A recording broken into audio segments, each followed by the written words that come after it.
अमावस्या के दिन आपको लगता है कुछ ना कुछ तकलीफें लग रही है, तो एक पीपल का पत्ता ले लो, उसके ऊपर एक कपूर का टुकड़ा ले लो, सारे घर में घुमाकर उसको दरवाजे के बीच मध्य में जलाकर रख दीजिए। थोड़ी सी देर जला दीजिए, 20 से 25 मिनट के अंदर स्वयं गुरु बाबा कहते हैं, राम सुनो, यदि कोई आरती में पूजन में घर में एक कपूर का टुकड़ा आरती के बाद में जब समर्पित करेगा तो उसको अश्वमेध यज्ञ का पुण्य प्राप्त हो जाएगा। अश्वमेध यज्ञ के पुण्य को पाने के लिए कपूर का टुकड़ा आज भी आरती में जलाया जाएगा, आज भी। एक कपूर का टुकड़ा सुखा का, इसीलिए हमारे यहाँ शास्त्र कहता है महाराज, जब आपको घर में अगर ऐसा लगने लगे कि 15 दिन से बहुत बेचैनी है, बहुत दुख तकलीफ लग रही है, कोई ना कोई बीमार पड़ रहा है, कुछ ना कुछ तकलीफें लग रही है, तो एक पीपल का पत्ता ले लो, उसके ऊपर एक कपूर का टुकड़ा ले लो, सारे घर में घुमाकर उसको दरवाजे के बीच मध्य में जलाकर रख दीजिए। थोड़ी सी देर जला दीजिए, 20 से 25 मिनट के अंदर मकान में एनर्जी वापस आ जाएगी, उस भवन में एनर्जी वापस प्राप्त हो जाएगी। अमावस्या के दिन आपको लगता है कि हमारे पूर्वजों का उद्धार नहीं हुआ, हमारे पूर्वजों का कल्याण नहीं हुआ, कहीं अधोगति में कोई चला गया है, उसका बस एक बार, रोज नहीं जरूरत है, प्रतिदिन जरूरत ही नहीं, महीने में एक बार अगर अमावस्या के दिन भी आपने चंदन के थोड़ा सा चंदन अगर मेरे देवाधिदेव महादेव को 7 स्थान पर समर्पित किया है। अशुभ यहाँ पर वर्णन कर रही है मैना, धन्य और कला की कथा कर रही है। तीनों ने सनकादि ऋषियों से मांगा। चंदन भगवान को अति प्रिय होता है और चंदन ही एक ऐसा होता है जो पितरों को भी प्रिय होता है, जिसका स्पर्श मात्र लगने से पूर्वजों का कल्याण हो जाता है। वो चंदन है। 7 स्थान शिवलिंग के बताए हैं, जहां पर धूल से भी अगर कोई चंदन की उंगलियां लगा देता है। 7 स्थान ऐसे हैं जहां चंदन की मात्र उंगलियां लगा देने से ही शिव पितृलोक के पितरों को मुक्ति प्रदान करके वैकुंठ लोक का निवास दे देते हैं। 7 स्थान।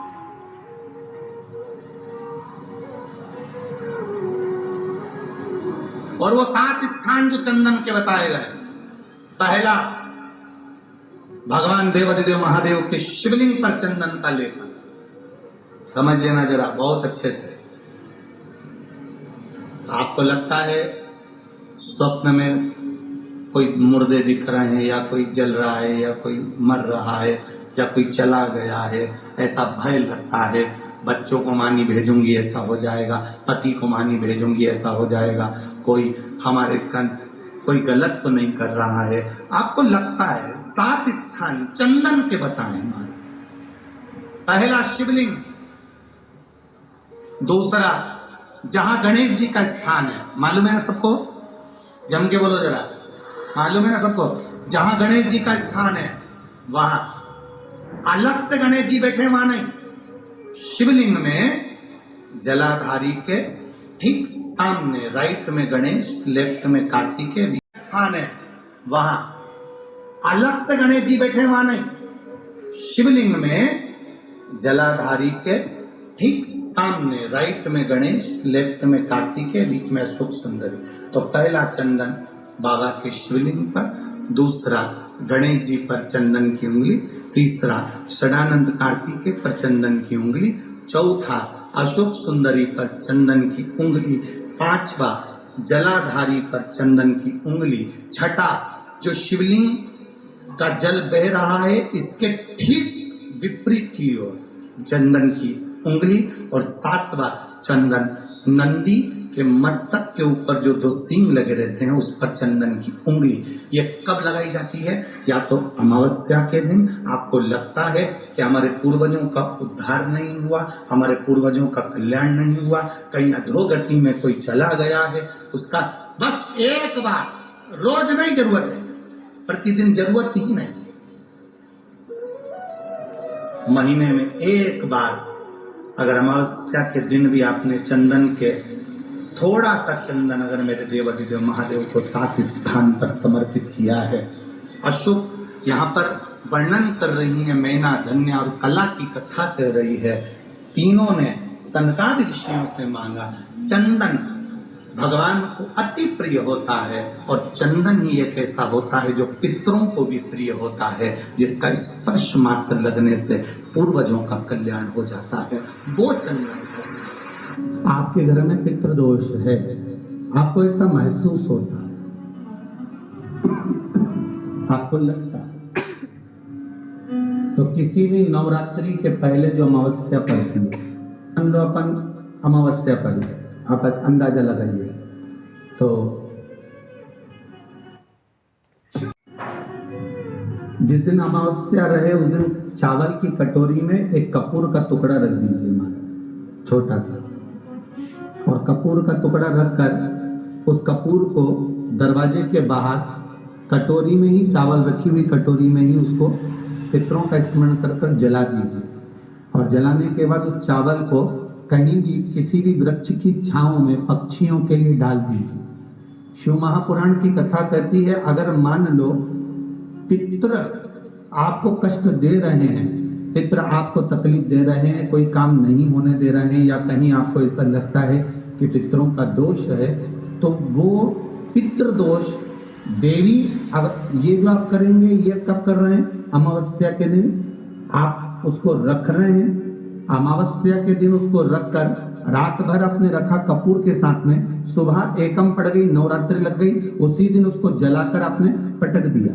अर्थात उससे देवी और पितृ इन दोनों का आशीर्वाद जो प्राप्त होता है, तो घर में से पितृदोष समाप्त होकर लक्ष्मी की वृद्धि प्रारंभ हो जाती है, कार्य में सिद्धता आ जाती है। मान लो अगर पितृदोष है तो करो, नहीं है बड़े अलमस्ती से रहो, तो ये पितृदोष का स्मरण। तो यहाँ शास्त्र कह रहे कि पितरों का जो लोक होता है, पितर जो लोक होता है, उस पितृलोक में 64 योगिनियां प्रवेश नहीं करती। शिव महापुराण कर रही है, शंकर की कथा कर रही है।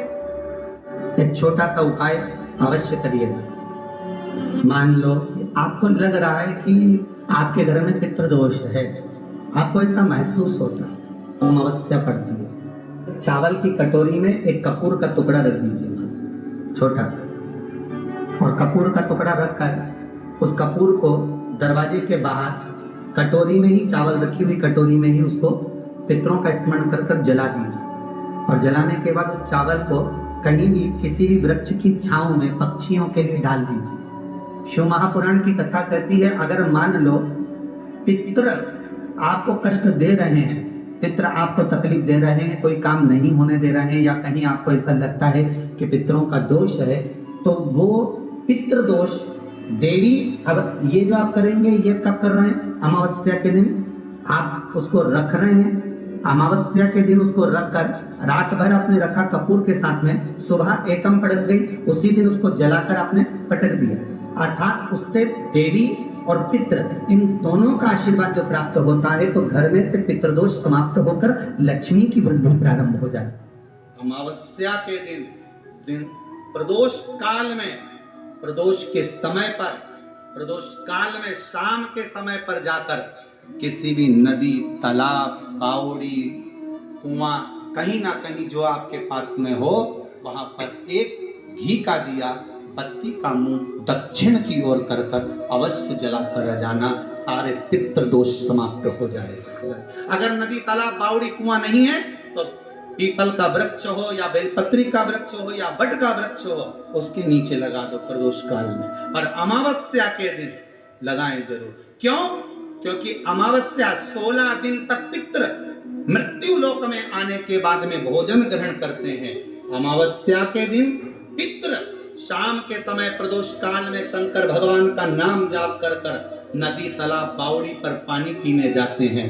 वहां से जल का आचमन कर कर पितृ अपने लोक को चले जाते हैं प्रदोष काल के समय पर। इसलिए प्रदोष काल में जलाशय के पास में बावड़ी, कुआं, नदी, तालाब के किनारे पर दिया लगाया जाता है, दक्षिण की ओर मुख कर कर बत्ती का, तो पितृ आशीर्वाद देते हुए जाते हैं कि फलो फूलो, आगे बढ़ो, उन्नति करो, तरक्की करो। ये पितरों का आशीर्वाद रहता है, पितरों का वर रहता है।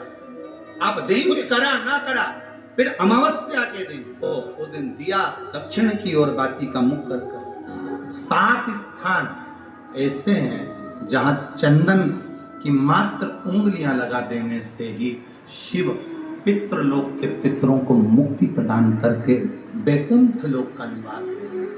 7 स्थान, और वो 7 स्थान जो चंदन के बताए गए, पहला भगवान देवाधिदेव महादेव के शिवलिंग पर चंदन का लेपन। समझ लेना जरा बहुत अच्छे से। आपको लगता है स्वप्न में कोई मुर्दे दिख रहे हैं, या कोई जल रहा है, या कोई मर रहा है, या कोई चला गया है, ऐसा भय लगता है, बच्चों को मानी भेजूंगी ऐसा हो जाएगा। जिनके यहाँ पितृदोष होता है, काल सर्प दोष होता है, वास्तु दोष होता है, उनको ज्यादा कुछ नहीं करना होना।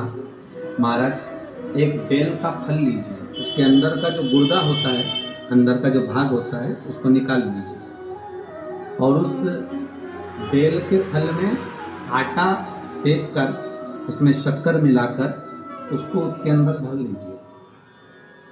अमावस्या के दिन सुबह 10 बजे से पहले उसको अपने घर में घुमाने के बाद में जिसको काल सर्प दोष बताया है, पितृदोष बताया है, या वास्तु दोष का स्मरण बताया है, घर में सब दूर घुमाकर अपने परिवार का हाथ का स्पर्श कराकर पीपल के पेड़ के नीचे तक खड्डा खोदकर उस बेलपत्र के उस फल को दाब कीजिए। महाराज केवल एक अमावस्या करना रहता है, पितरों के दोष से मुक्ति मिलती है और हमारे घर के कार्य सफल होना प्रारंभ हो जाए। पति को मानी भेजूंगी ऐसा हो जाएगा। कोई हमारे कोई गलत तो नहीं कर रहा है। आपको लगता है 7 स्थान चंदन के बताएं, बाबा के शिवलिंग पर, दूसरा गणेश जी पर चंदन की उंगली, तीसरा सदानंद कार्तिकेय पर चंदन की उंगली, चौथा अशोक सुंदरी पर चंदन की उंगली, पांचवा जलाधारी पर चंदन की उंगली, छठा जो शिवलिंग का जल बह रहा है इसके ठीक विपरीत की ओर चंदन की उंगली, और 7वां चंदन नंदी के मस्तक के ऊपर जो 2 सींग लगे रहते हैं उस पर चंदन की उंगली। ये कब लगाई जाती है? या तो अमावस्या के दिन। आपको लगता है कि हमारे पूर्वजों का उद्धार नहीं हुआ, हमारे पूर्वजों का कल्याण नहीं हुआ, कहीं अधोगति में कोई चला गया है, उसका बस एक बार, रोज नहीं जरूरत है, 4 दिन दुकान अच्छी चले, बाकी के समय बैठना पड़े, समझ लेना पितृदोष। घर में बच्चे चिड़चिड़े हो जाए, गलत संगति में डूब जाए, समझ लो चिड़चिड़ हो रहे हैं, पितृदोष। घर के बच्चे माता पिता का आदर न करें, सम्मान न करें, तेज आवाज में बात करें, समझ लो पितृदोष। पितृदोष मालूम पड़े, इतने से भी अगर आप नहीं समझ सकते, परिवार का कोई एक व्यक्ति जब जब भोजन करने बैठे तब तक उसकी थाली में बाल आए, भले वो होटल में खाए तो भी बाल आए, वो कहीं खाना खा रहा है तो बाल आ जाए। 8-15 दिन में, 4 दिन में, 3 दिन में, 2 दिन में, 6 दिन में आपकी थाली के भोजन में अगर बाल निकल रहा है, केश निकल रहा है, समझ लेना कि पितृ आपसे कुछ मांग रहे हैं, पितृ आपसे कुछ चाहते हैं। महाराज एक बेल का फल। नमस्तुभ्यम श्री शिवाय नमस्तुभ्यम। जानकारी अच्छी लगी तो प्लीज़ चैनल को लाइक कीजिए, सब्सक्राइब कीजिए। Thank for watching.